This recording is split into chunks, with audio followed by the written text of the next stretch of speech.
Good morning. Welcome back. It's Forex Focus here on Tasty Live. It's Tuesday morning. I'm Glenn Freiberger. I've got with me the legendary Pete Momat. How are we doing this morning, sir? Doing fantastic, my friend. How are you? Pretty good. It's we got our first pre 6 a.m. sunrise, 5:59, and Look at that. and if, to me, Yeah. to you, I don't think it does, but to me, it makes a big difference. There you go. Waking up, skipping in here. I put on a crisp white shirt.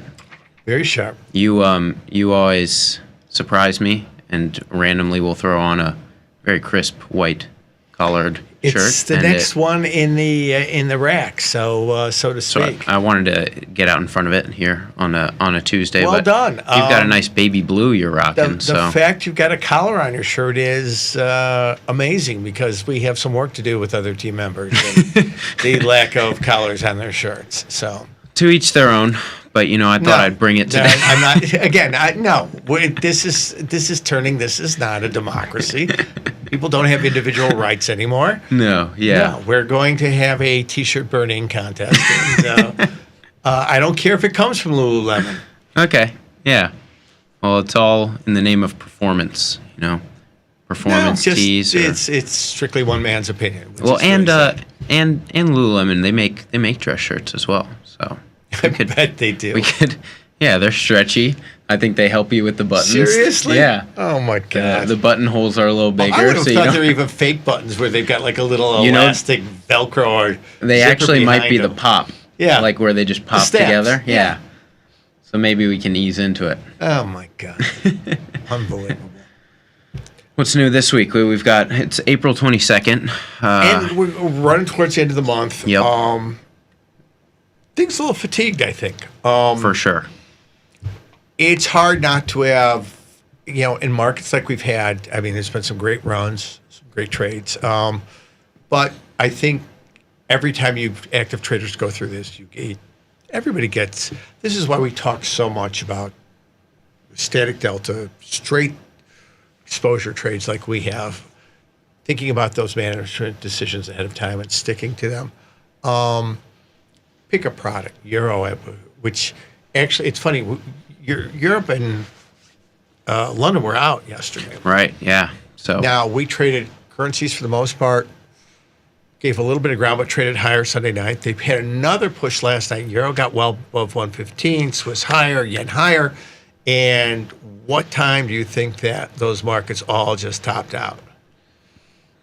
3 a.m.? 1 a.m. Okay. Right when, which you were close, which is great, but right when the full swath of Europe and London came back into the market, they marked them up. Now this is gold after gold putting another $70 in from a 34.50 high up to 35, above 3,500. 1 a.m. you get the full suite of players back in. Now this is the start of their week, Right. because they were off yesterday. We're definitely living in the wrong country. But while we're still at elevated levels, the market took a little bit of, again, you could call it a beating, but from a higher level than everybody thought. But they definitely ran the rope as far as, at least for the next day or so, I think, as far as they can to the upside with those extremes. Mark the market back down. Now, if you're looking for opportunity that, hey, this is taking a breather and a continued run, everything is giving you a decent pullback today. Euro is off almost, I think 75, 80 pips from its highs. Sterling, same thing. So, let's just jump over there and see. We can pull up the platform. And yeah, you bring up a great point that not only do we have market fatigue just from, wild price ranges, crazy volatility over the past month plus. So you're getting some kind of organic fatigue across market participants. You're also, coming off of Friday was off, and Friday we really saw here. I have the euro dollar market up. I mean, we were trading, but what is this, a 30-point range all day? So usually when you take the U.S. out on a Friday, it kind of creates a really slow session for But everybody. even with Europe, U.S. traders forget they live in, we live in such a bubble that when you take out Europe and London still huge amounts of flows for FX go through there.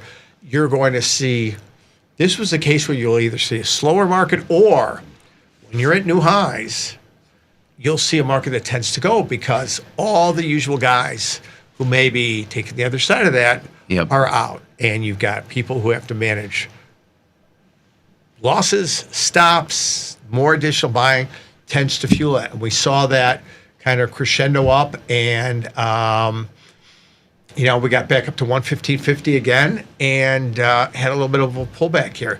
It'll be interesting to see, because setup-wise here, last week we would have called, I'd kill to sell 115s if they get up there. Well, you had two chances, and they weren't necessarily easy to do. I mean, your second chance was 1 a.m, and that was it. God bless you if so you're far. up, but I've tried that before, and it's not good when you wake up with your finger on the mouse. It's like, what did I do? So you have to find some balance. Leaving resting orders, absolutely a way to go. Small, scaled-in orders. If you do that, you're going to catch some of these moves and still not become a creature of the night, which is a good thing. From my standpoint, always scales. Whatever you get paid on, make sure it's of a size that you're comfortable with. That, again, the market may not stop. It could continue to go. Here's an example where you'd gone up to those old highs, you would have gotten paid. In other words, you would have sold some stuff up there and been able to, when you woke up, manage them a little bit lower. But we're back to a level now. We're 60 points off the recent highs, 60 pips. Is it enough to say, okay, I'm ready to reload? Well, structure-wise, if you're an aggressive trend trader, this is all it's giving you a lot of the time. Yeah. I'm looking at this a little bit differently. Coming off a holiday, we printed the high again. I wouldn't be surprised to see this sit here as we run into the U.S. Open, 6:30, 7 o'clock. We're here right now. If we possibly, and here's a nice setup. If you're the aggressive momentum guy, you've got the range here. It's 114.90, 114.80. You're adding some longs for the eventual speedy retest of 115.50. I'm a little bit more of, this is still a very rich area. Again, if you tried picking the top, you would have had a great opportunity to try at 113 or 114. And they gave you They gave you reasonable pullbacks. The hard one was from 110 to 113, because that was pretty much one way. Exactly. But, and I mean, right here, you speak about putting in orders overnight. I mean, if you started the week, with anything, this Sunday open gave you no reprieve. So if you were sitting with anything over the weekend at 114, I mean, you have yet to see anything that we saw last week. Right. And that Sunday march was pretty sustained. And I think that was the case where if you're in the U.S., you would have had time. I mean, you would have had a look. We've taken out market structure. No real gap, though, which was good. If you're, it's all tradable, which is great. Yeah. And again, FX starts an hour earlier than futures. So if you really want to get at it, you can. At least from an indication standpoint, if not from a trading standpoint, if you want to manage. Market's a little bit wider, as you'd expect, fewer participants in the market, with only Aussie and Kiwi quoting prices. But here's a case where we're still at a rich level. I wouldn't be surprised, and again, could be completely wrong, but that we shake out a little bit more. We sit at this level here, and if we don't start getting back into the mid-115s, I think we roll over a little bit and test a little bit lower. Which is still testing a very rich level here. We maybe get back to the Sunday levels. Yep, and especially dangerous, though, because if we think about what's taken this market from the Friday close to where we're trading now. Let's talk about that, because that's good. Because what's taken it there? I mean, U.S. uncertainty, right? But not really clear. Right? And that's the point I want to get to. And you got right to it. Yeah, Powell's, what is he? A slow learner? I forget what the terms were. Whatever he was. Mr. Too Late. Mr. Too Late, right. Okay. That's like Mr. Downtown, only different. Mr. Too Late, whatever it is. He's not going anywhere. And I don't think, who knows? I don't think Trump wants that fight. It gives you an opportunity here to, and not necessarily call malarkey on markets, but it gives you, whether you have a strong opinion either way. Markets did what they should have done. They took greater uncertainty, a ratcheting up of a pillar that some look at as an anchor of stability. And they're like, okay, where's the weakest hand? Well, anybody who's been selling this past week is not sitting on a comfortable position. Right. Guys who need to hedge, we always talk about those end users. The more the markets move, the more corporates have to hedge. They have to buy protection, and paradoxically, they buy more the farther it goes. So that's, you wonder what fuels these outsized moves. This doesn't stop. Here you go. There are price-sensitive guys who, again, I'm a treasurer at a large multinational. If I don't hedge, I'm no longer the treasurer of this large multinational. So I don't care where the levels are. When I go back and report to the board, I will have demonstrated that I have protected future cash flows. So price-sensitive buyers drive us to what we as traders call unreasonable levels. It's not unreasonable. It's where the market is right now. But I think you hit it on the head. So we had thinner conditions on Friday. These statements all over the weekend. Equities took it on the chin, but came back last night pretty well. We popped up to that right when the full sweep was back in. The guys were able to get the print up there, and then some selling came in. So I think we're back to a little bit more normal environment. All the players are back in. And yes, I think we've put in another 200 pips on, grade school trash talking. It sounds, I don't mean to sound political, and I'm not. I just think you look at what is the net change of that. Yes, the tariff things seem to be a box that is difficult to get out of, and that's going to have a long-term impact. Treasuries got really hit hard yesterday. The long end especially, we were back down to 112 briefly. So, again, well, that should help the dollar. Well, we know it doesn't. So we accept the fact until some things normalize, you see a print of 110 in 30-year Treasury CBs, you're going to see another dollar sell-off, I think. But the effect of that at 115 is a lot different than when we were at 108 or 110 in euro. So keep that in the back of your pocket. Is it going to rip again to 120? It's going to be a harder rip. Yeah. But be mindful. An important call out with who the market all kinds of setups here, though. actually so are. where do you want to go next? Because we've got so much to cover here. What I want to get your gauge on is right now a trend we've been seeing very recently and haven't really seen it in months prior is this story of kind of U.S. assets moving together with the kind of overall U.S. uncertainty, added U.S. risk. If you're trying to kind of put those pieces together, you have obviously the dollar-yen rate story that we've been talking about in months prior. But if you're thinking stocks are getting some reprieve, dollars getting some reprieve, and you're looking at maybe the stock market or the treasury market as a leading indicator for anything in the dollar space, where do you think we're looking? Would we go straight to the Swiss franc? Is that the most kind of risk off, and any dollar? That has been acting like the most risk off. Dollar yen too. You could let's take a look at Swissy because it has.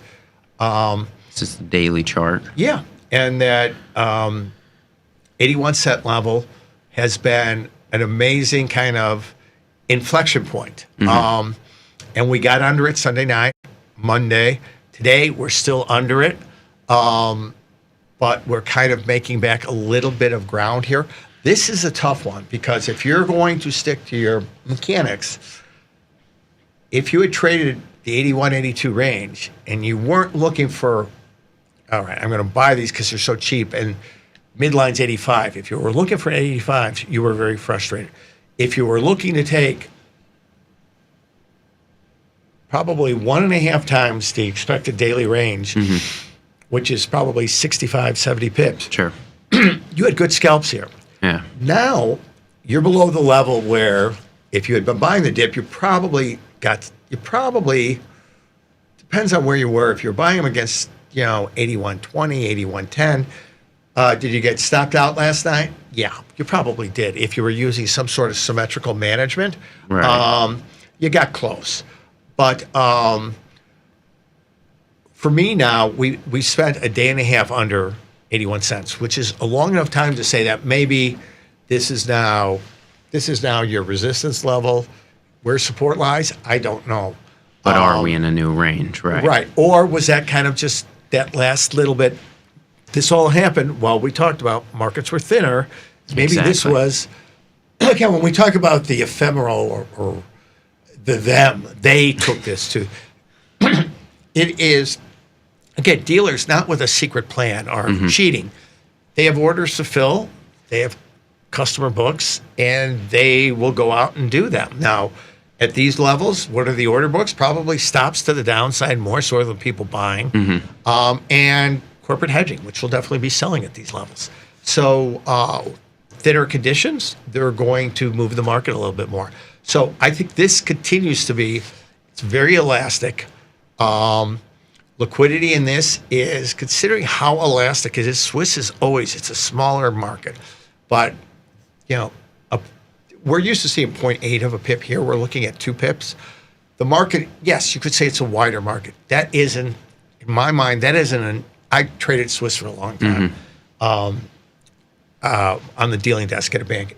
That is that's not a, given the nature of the volatility right now, that's not an unreasonable price. Yeah. Yes, you're paying a little bit more in slippage. You're going to have to be a little bit quicker on your feet of managing winners and losers.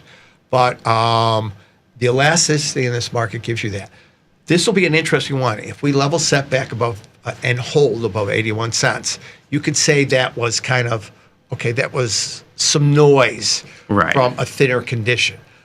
Kind of talking about both sides of my mouth, because I said if it trades below it, it does, but it was not a full trading day. We didn't have everyone in there.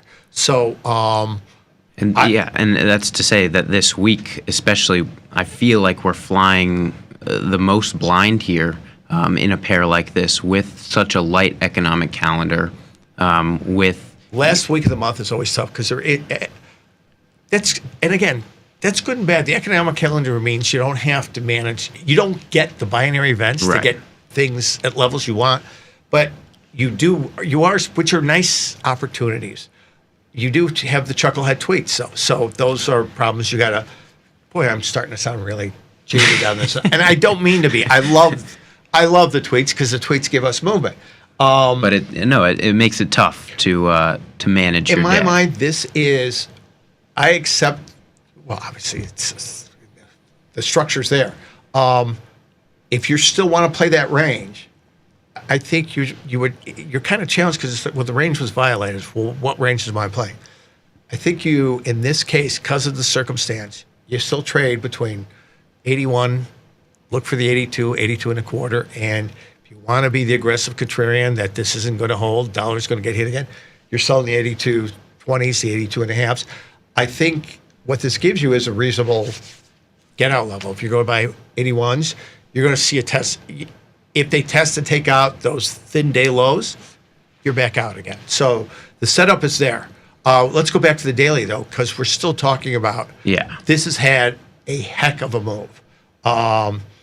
12 big figures, that's almost 15%. Is that unusual? No. Swiss is, when everything gets elastic, Swiss is by far the most elastic part of this equation. 10% year to date, though. Yeah. That's a crazy move. Let's go ahead and take a look at yen. Here we go. We're looking at the daily chart here. I know you and Frank talked about it yesterday, highlighting this 140 level. Has anything changed since yesterday? I mean, this morning dipped right below it. We did. And right at that start of the London session, they put in the low. They basically... But wow. Because we're seeing some dollar come back early this morning. Yeah, I hate saying this because makes me sound like a tad. Strong green candle. I don't know what that means. It just means we had some decent buying off the low. In other words, they probed the lows. There wasn't a lot of follow-through selling down there. But not a lot of momentum. And 3 hours later. Right, and they brought it back.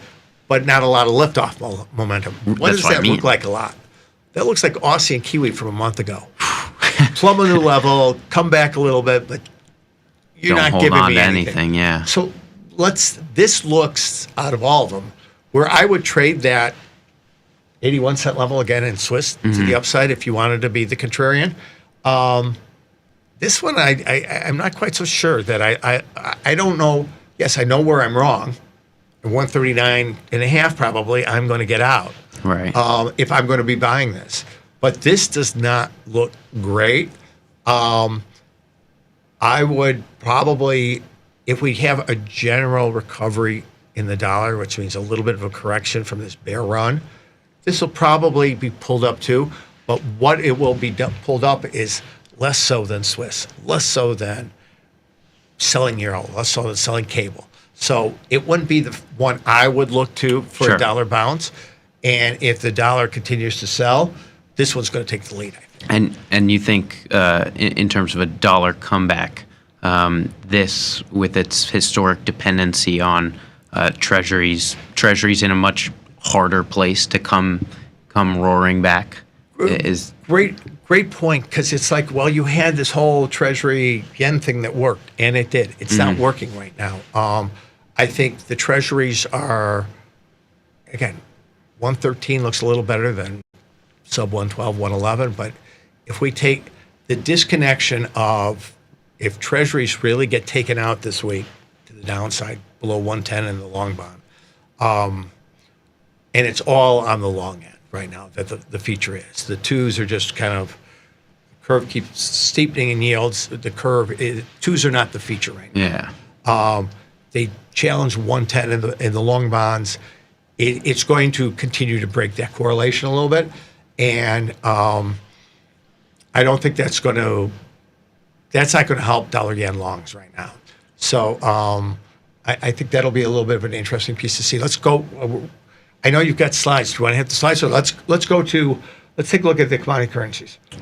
No, we'll stay with the platform, guys. Sorry, but yeah, let's quickly touch on here what's been, a pretty remarkable run considering the kind of lagging. This was a really nice Aussie bounce, 400 points. There you go. And great market structure. 7%, holding on to every time it put in higher highs for the cycle. The lows, the little pullbacks never got down to, until this morning was the first time we kind of traded back below those recent highs right there. But again, 64 cents, a dangerous level in my mind, because the last time I saw 64 cents was on the way to on the way to 60. Yeah. I mean, we really haven't seen that since what was it, end of last year? Yeah. Where you're thinking, oh, we just stepped under a couple times, maybe the bottom's here, and then complete new trading range. What did you and I look at a week ago? Was it Euro Aussie? Yeah. Yeah. Let's go take a look at Euro Aussie again, because that was such a wow. Yeah, that's where we went from 170 up to 185. I honestly would have thought this might have corrected a little bit more. I mean, it's come in a ton. Right. But yeah, not as much of a drift either way. Now kind of settling in here. Yeah, and so we look at these as these are easy ways to compare the. Again, all we're looking at is the relative. We've taken the dollar out of it, and we're using this as a tool to quickly eyeball two currency pairs we trade: Euro US and Aussie US. How are they relatively performing each other? We can do the math and do one move 301. No need. Or why bother? I like it when it's easy. Make it easy for me. And again, Euro still dramatically outperforming Aussie. What does this tell me? That 64 cents in Aussie, that's a big run-up level. Euro Aussie's telling me that what's the better short here? It's probably Euro and not Aussie right now. Interesting. So, but yeah, both on a pretty rare percentage move. What's great is run. As you said, end of the month, we don't have binary, known unknowns, i.e. retail sales, whatever the chocolate stuff is. We'll start that up next week with non-farm payrolls.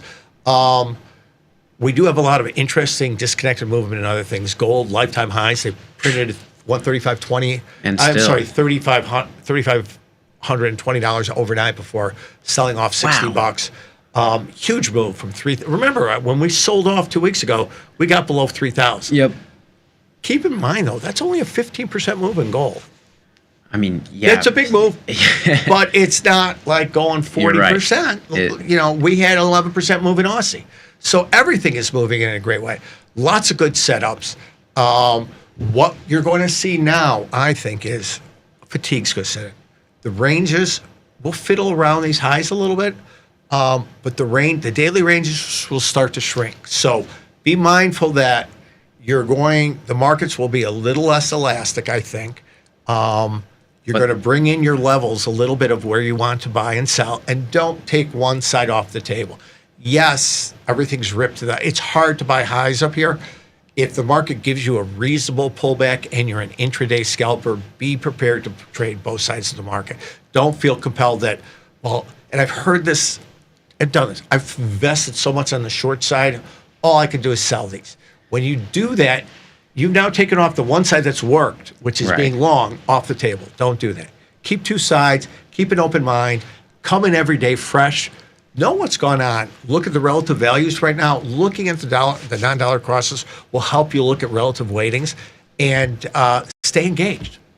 There you go. All right. A lot to look for this week on this Tuesday morning. But up next, your favorites, Tom, Tony, and Vanetta coming up.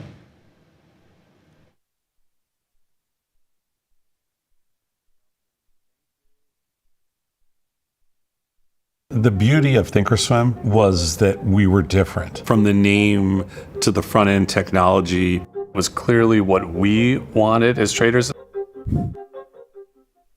Second time around, I think we did a better job. Yes, we are known for our ability to support complex derivatives traders, but we also have the tools